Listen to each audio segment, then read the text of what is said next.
Pendant le mois de mars, nous avons organisé une formation sur le leadership féminin. C'était une occasion de bien célébrer la Journée internationale des droits de la femme. Nous avons pensé que ce serait une bonne occasion de profiter pour former le personnel féminin de la Banque Obu, pour les éduquer à développer leur potentiel pour le mettre au service de la banque. Le personnel en avait tellement besoin, avoir leur enthousiasme dans la participation de cette formation.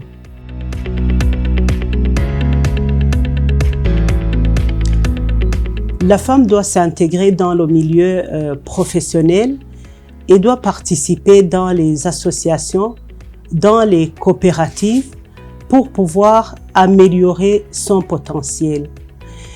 Elle devait aussi penser à monter des projets générateurs de revenus et être aussi capable de défendre ces projets pour trouver des financements auprès des établissements financiers, parce qu'elle en est capable.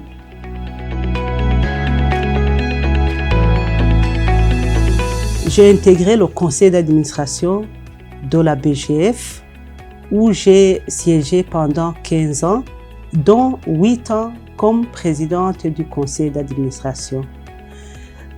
Plus tard est venu l'Office burundais des recettes. J'ai été vice-présidente pendant 4 ans et en conseil d'administration représentant le secteur privé, jusqu'au moment où j'ai été nommée administrateur directeur général de la SOCABU. Je siégeais dans des conseils d'administration ici et là. Ça m'a aussi édifié, ça a aussi développé mon leadership.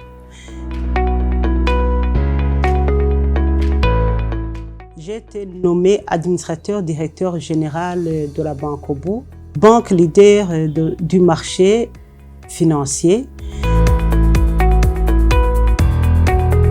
Mon premier souci était de maintenir le cap qu'avait déjà franchi et aussi je vise à aller plus loin. De lancement de la plateforme eNote qui maintenant est sur le marché et qui est très appréciée. Il y a aussi le chantier de construction d'un grand centre commercial que nous avons appelé le Banque Obu Business Center, qui est un grand investissement de marque pour notre société. Je suis prête à continuer pour que la banque puisse faire un grand pas en avant et que j'en sois aussi fière comme femme leader.